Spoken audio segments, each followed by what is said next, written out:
And now I think it is on. Okay. Okay.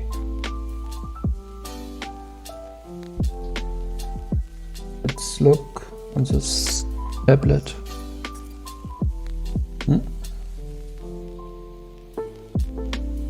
Okay, now I see it.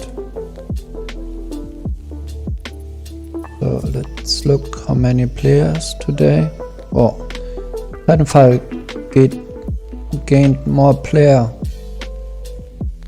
Normally it's 900 at this time, but now it's 1070 by 300, so it's nice.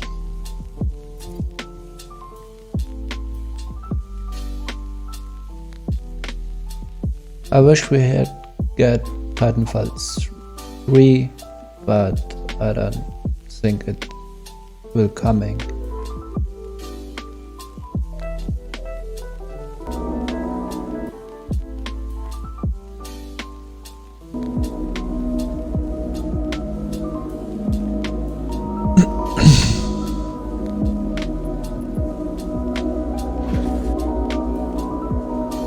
Capture the flag. Hey.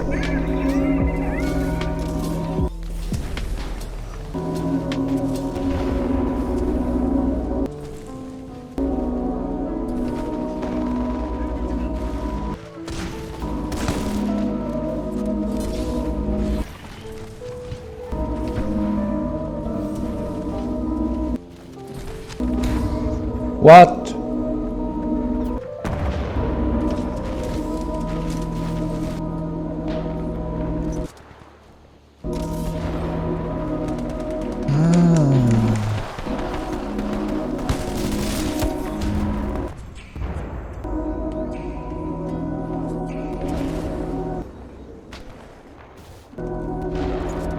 The Mars Direct proposal, which was published by aerospace engineers Robert Zowie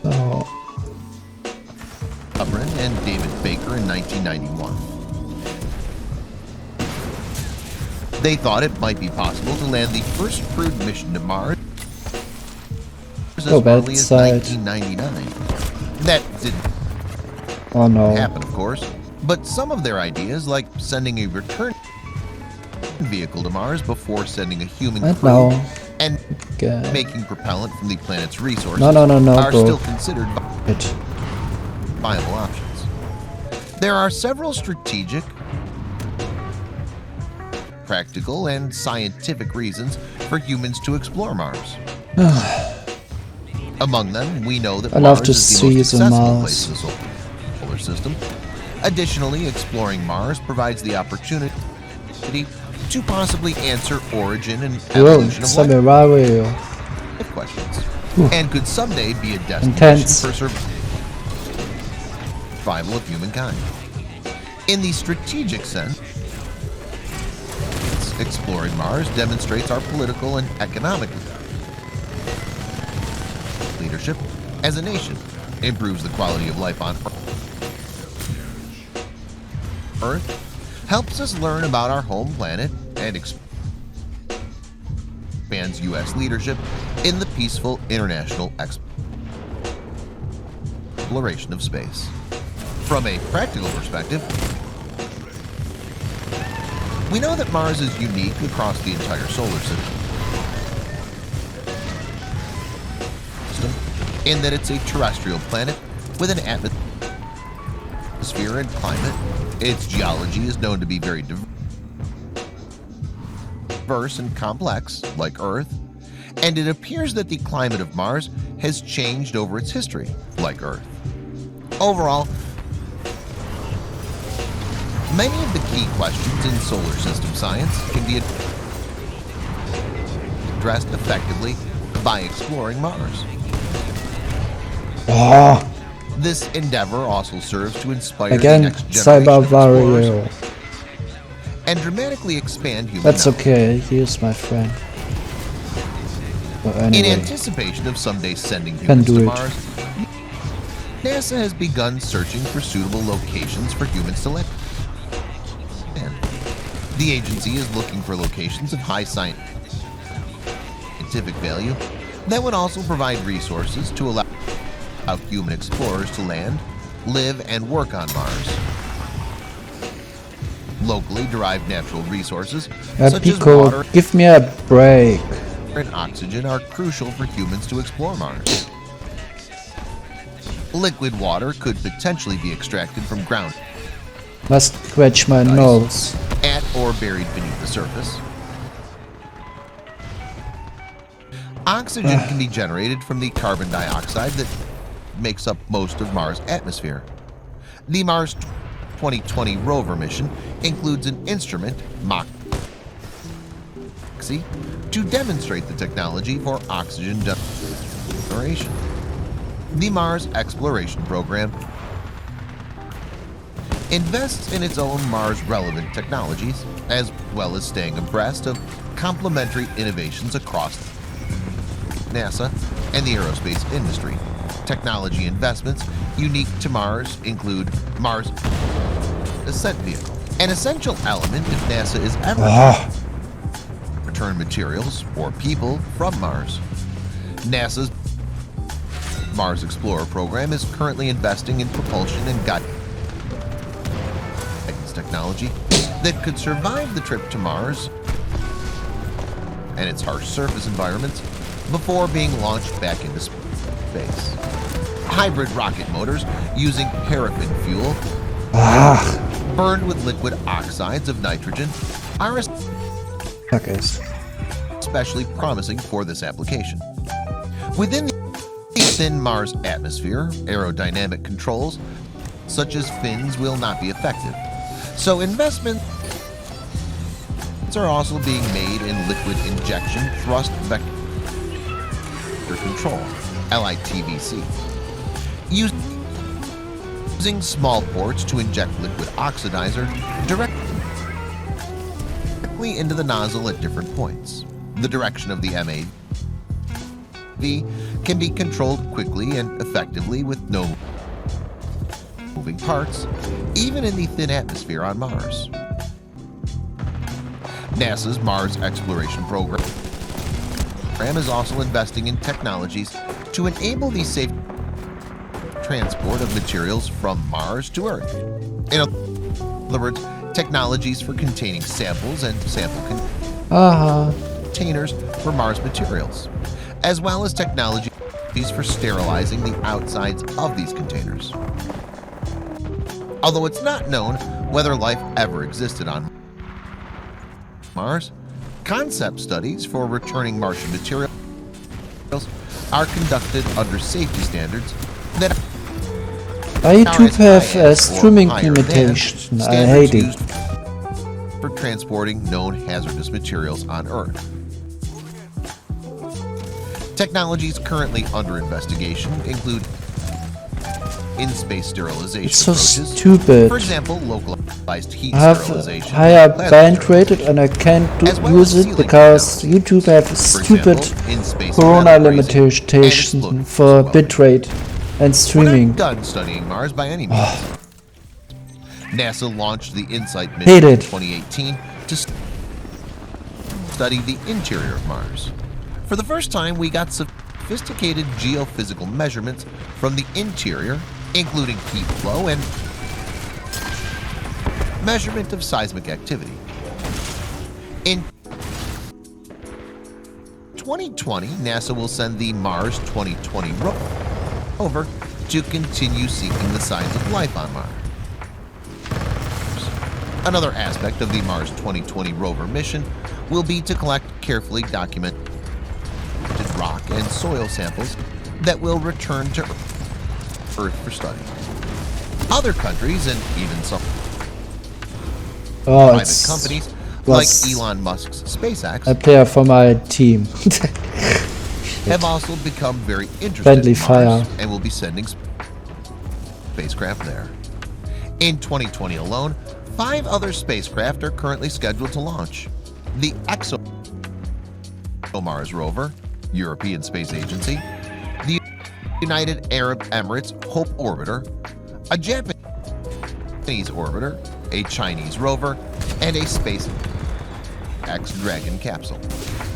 NASA is also planning to send humans to Mars sometime in the near future.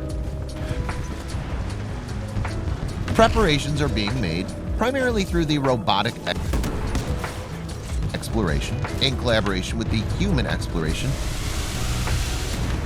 and Operations Mission Directorate (HEOMD) and the Space Technology Mission Directorate (STMD). The Mars 2020 rover will Bastard. understand the current weather, Sneaky bastard. winds, radiation, and dust environment, and will demonstrate Threw me a technology that will help grenade. humans once they get there.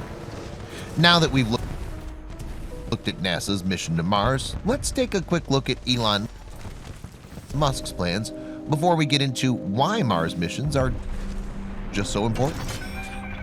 In September 2016, Elon Musk first painted the picture of a human colony on Mars. His goal was to make us an interplanetary species and colonize the Red Planet. The biggest problem standing in the way at the time was finding the financing to make his dream a reality. 1 year later, he returned with a polished copy of his painting. During a presentation at the International Astronautical Congress in Adelaide, Australia, it's a Titan Musk painting. presented his revised Nice, never plans seen. along with his newest I have the games for so long time. space transportation, the BFR. But if you play a game for longer, you see so many The original things. details of But the normally ideas you weren't don't changed dramatically. see because you don't A not few look dates shifted towards a couple of years, at the smaller and things the rocket got smaller. But one of or the things details. Musk did address was how he would afford the cost of colonizing another planet. Like any good entrepreneur would do, he came up with a business plan that turns his space vehicle into an investment that will be utilized by SpaceX for future partnerships. Whilst many think these dates are inconceivable, the first SpaceX mission to Mars will be in 2022. SpaceX has announced their goal to complete an unpiloted cargo mission to Mars in 2022. Their first set of priorities will be to confirm water resources and identify potential threats to their colonization. Titan hunting. During this time, SpaceX will also put into place initial power, mining, and the infrastructure of life support. This will be a vital operation. And if everything goes well with the first mission, we will all bear witness to a historic moment for mankind. These short trips are crucial to guaranteeing the rocket's ability to launch correctly.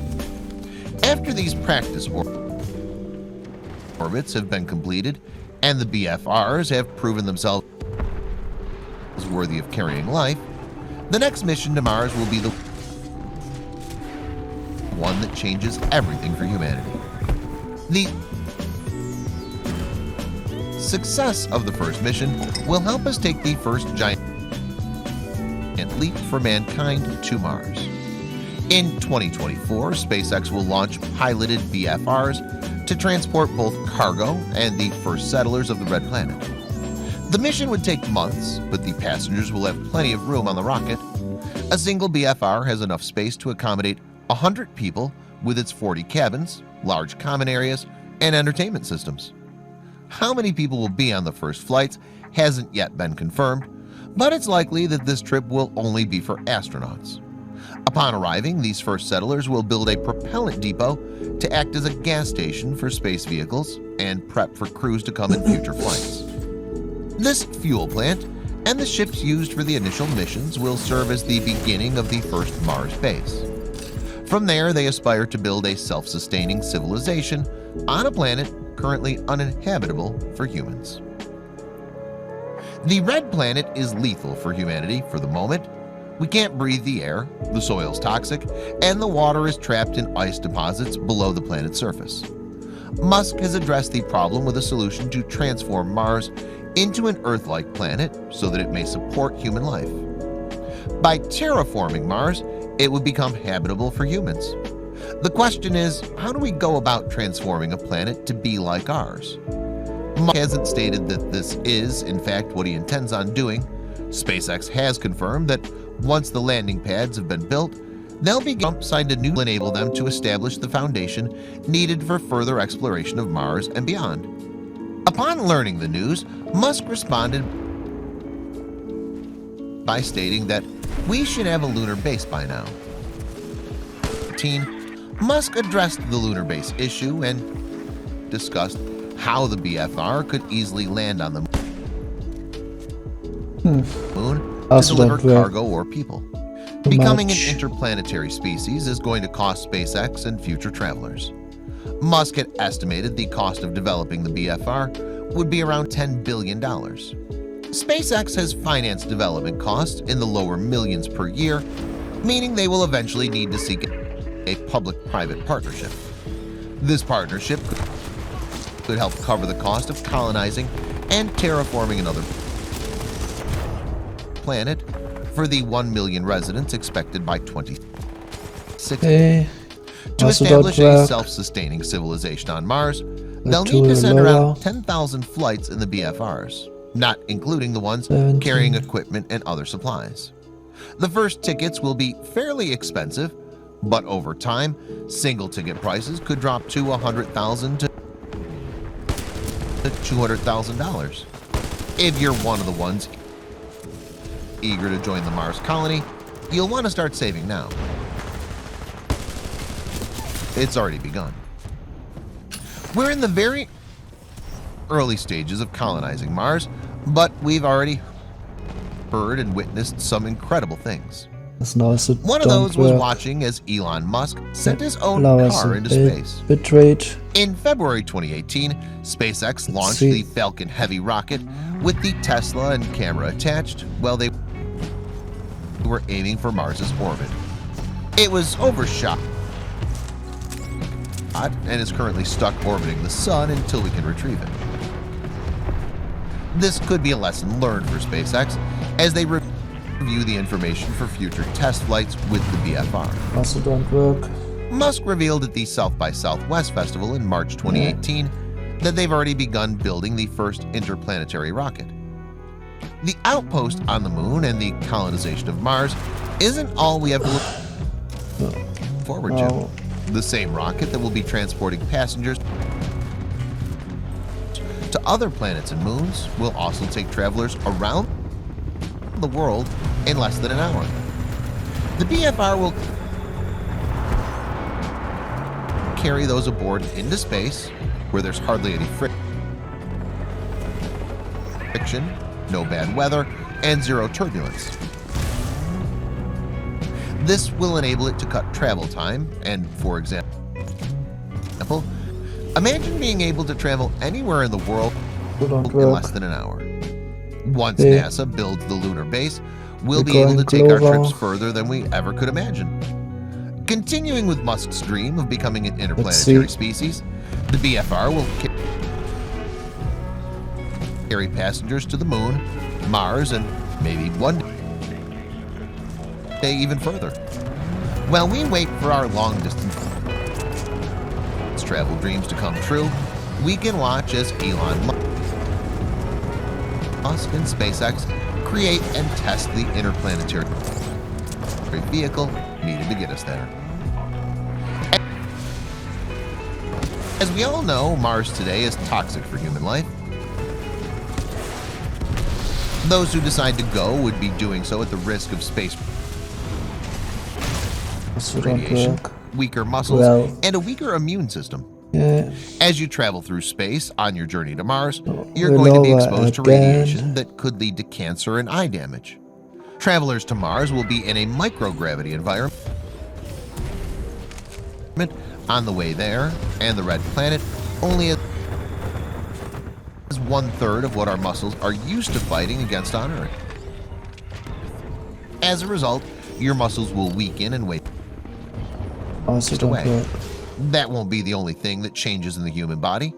Traveling in space changes factors in the immune system that can lead to an illness because our cells don't put up as strong a fight.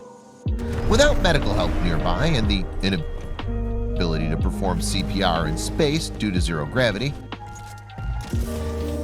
something as simple as the flu has the already do full potential to turn deadly. Human life on Mars not already, but poses risks for the red planet as well. It's not There's a possibility that by forming 3 a colony or Gigabyte. visiting, we are It's free on the VRAM. contaminating the planet side. and eliminating any life forms currently VRAM. So residing there. Why are Elon Musk and NASA so fixated on Mars? Mars is really another Earth. Like Earth, Mars has 4 seasons. Unlike Earth, where each season lasts for 3 months, the lengths of Mars seasons depends on the hemisphere. To be clear, a Martian year has 668.59 sols, Martian solar days, which is equal to about 687 Earth days and is almost twice as long as an Earth year. In the red planet's northern hemisphere, spring lasts for 7 Earth months, summer is 6 Earth months, fall is 5.3 Earth months, and winter is a little over 4 Earth months. The Martian summer in the northern hemisphere is also extremely cold. Often the temperatures will not exceed 20 degrees Celsius, -4 degrees Fahrenheit. Things are a bit hotter in the southern hemisphere, where temperatures can be up to 30 degrees Celsius or 54 degrees Fahrenheit, warmer in the equivalent season. The sharp contrast between these temperatures is why Mars is sometimes covered in huge dust storms. well, I hope YouTube aurora lights are not exclusively give an more ugly thing. bandwidth in the bitrate. An aurora can appear on any planet, for provided better the quality. conditions are just right. Mars has one too, although we see colorful lights over 51,000 there. A human on Mars will not kilobytes. It's not much. see anything because the Martian aurora gives off ultraviolet light, which is invisible to the human eye. However, researchers were able to observe this light with a special device attached to the Mars atmosphere and volatile evolution mission, MAVEN spacecraft. Here on Earth, auroras are caused by charged electron particles colliding with the atmosphere. Okay, you On or Mars, not. they're caused by the proton Maybe. containing solar wind colliding with the cloud of hydrogen surrounding Mars. We cannot experience the This was Mars-like aurora on Earth. was Our exciting. stronger magnetic field Was a diverts the solar wind away from was the an planet to a exciting greater degree than bitrate what test. happens on the red planet. Thus, I However, can scientists change believe it that on the Venus fly. and Titan, one of Saturn's But moons, 51,000 experience a kilobyte Mars-like is the aurora because maximum. they lack their own magnetic fields, That's just like YouTube Mars. A day allowed. is determined by how long it takes a The planet better to revolve quality, on its it must axis. much more Planets higher. that take longer to complete a revolution have longer days than those with faster revolutions. The length of a day varies greatly on each planet because they all take different times to complete a revolution. On Earth, a day is 24 hours long. On Jupiter, it's 9 hours, 55 minutes, and 29.69 seconds long. On Venus, it's 116 days and 18 hours long. On Mars, it's 24 hours and 40 minutes long. Given the disparity between the lengths of a day on every planet, how did Earth and Mars end up with days of similar length? Pure coincidence. Planets are created when dust clouds released during the formation of stars lose momentum while spinning, revolving. The spin increases or decreases as the planet hits other objects in its neighborhood. They do hit a lot of things, so the rate of spin changes a lot. The planet soon clears and dominates its neighborhood. At this moment, it no longer collides with anything and maintains the spin it had the last time it hit something. In 2008, Mars Reconnaissance Orbiter, MRO, discovered water streaming down some slopes on Mars. The water only flows in the summer, which means it's frozen during the colder winter. As we already mentioned, the Martian summer is much colder than Earth's summer. However, streaks on Mars have been found where temps are above negative 23 degrees Celsius, negative 10 degrees Fahrenheit. Still, you would normally expect to find only frozen water there. So why does the water flow? Scientists are unsure, but they theorize that it occurs because the water has a high salt content. Salty water has a lower freezing point than fresh water and will melt at certain temperatures at which fresh water would remain frozen. An alternative theory is that the water is created after salt somehow while running. Meet ice. This could be true because salt melts ice. Nevertheless, scientists will be able to offer better explanations when they determine the source of the water. For now, they're guessing that the water is from melting ice, underground water, or water vapor from the atmosphere. As on Earth, the north and south poles on Mars are covered in ice caps. However, in the northern and southern hemispheres, Mars also has belts of glaciers at central latitudes. We did not notice the glaciers earlier because they're hidden under a thick layer of dust. The dust could be the reason why the glaciers have not evaporated. Mars has a very low atmospheric pressure, which causes any surface water or ice to immediately evaporate. Ice sublimates from ice to vapor without becoming liquid. Scientists determined that Mars contains over 150 billion cubic meters, 5.3 trillion cubic feet of ice, which is enough to cover the entire surface of the planet 1 meter or 3.3 feet deep. Whether this ice is formed from frozen water, mud, or carbon dioxide is another issue. Thanks. Even if it consists of water, is the water the same? Was a battery pack. Scientists are still studying. But I have 3 Titans to By deal with. analyzing images taken by NASA's Mars Reconnaissance Orbiter, MRO, we've discovered the existence of a geological wonder akin to a waterfall here on Earth. However, the Mars waterfall is filled with molten rock, lava.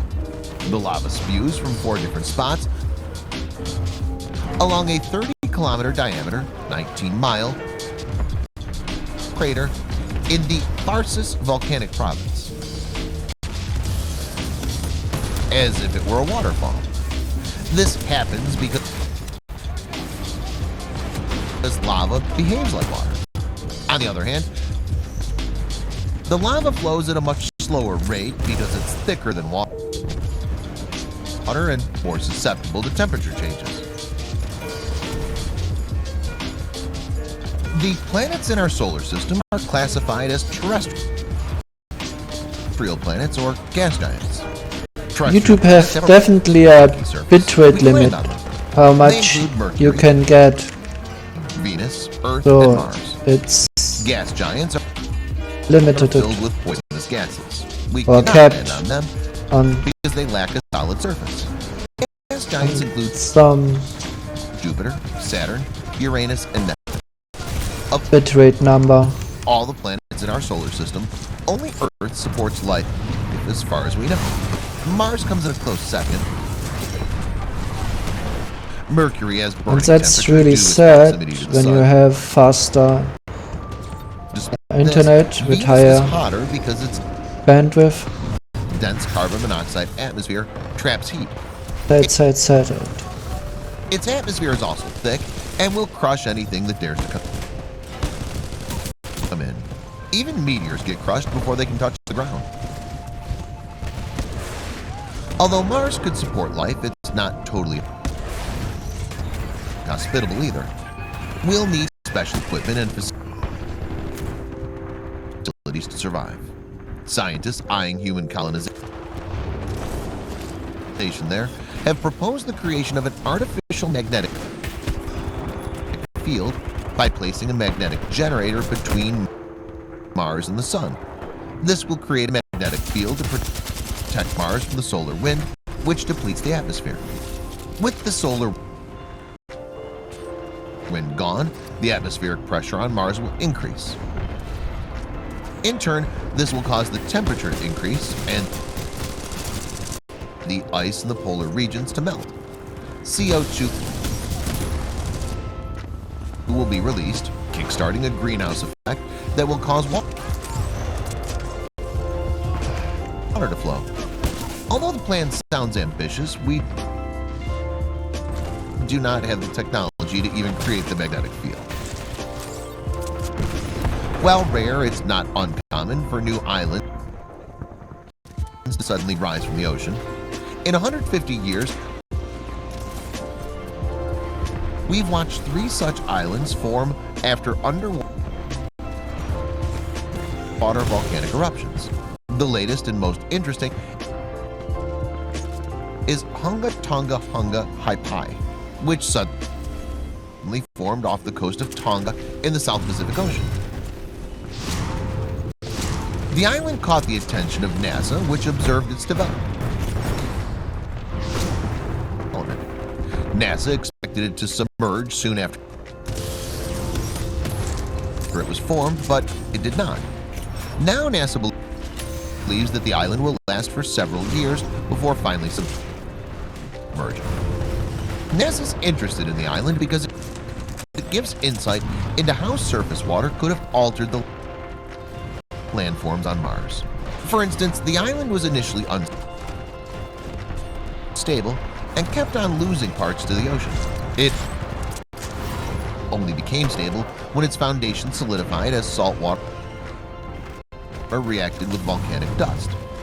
Scientists say this was how the landforms on Mars were created.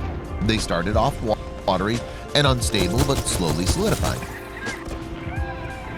Although we have not found life on Mars, scientists suspect that the red planet supports or used to support life. Curiosity, one of the rovers presently exploring the surface of Mars, revealed the existence of organic molecules in some rocks in Gale Crater, which was a lake 3.5 billion years What a mess. Every living thing contains 4 organic molecules. This now is a bad stream. Bad quality stream. Proteins, nucleic acids, fats, and Sorry for it. without them, an organism cannot exist as we know it. Although the existence of these molecules could point to life on Mars, we know that some non-living things can produce these molecules, rendering the discovery inconclusive. However, scientists have found something else that could prove the existence of life on Mars. Methane. Living things produce methane. In fact, most of the methane on Earth is produced by living things. And Mars's atmosphere contains methane, which only lasts for a few hundred years before it needs to be replaced. I think I must restart the stream. This means that something is releasing methane into Mars's atmosphere. Scientists theorize that the methane is released by chemical reactions or microbes. They've also observed some plumes releasing methane. Curiously enough, scientists have noticed that Mars's methane production increases in the summer and decreases in the winter. This has not been observed among living things on Earth. NASA believes that we can farm on Mars. In an experiment conducted in partnership with the International Potato Center in Peru, NASA was able I'm inside. to plant potatoes in a Nice. special box that replicated the harsh climate of Mars. However, the experiment was inconclusive because researchers used soil from Palmas de la Joya Desert in Peru. While the soil had been sterilized to kill all forms of life, it may have contained some microbes that aided in the growth of the plants. The potato was also grown from potato cuts instead of seeds. This will be a problem because it's impossible to transport potato cuts to Mars without damaging the cells, which will make planting impossible. In a similar experiment at Villanova University, some students grew lettuce, kale, garlic, and hops, but not potatoes. The tubers died because the soil was too thick. Like NASA's experiment, the students used soil from volcanic basalts in place of the iron-rich Martian soil, regolith. While the basalt was processed to mimic regolith,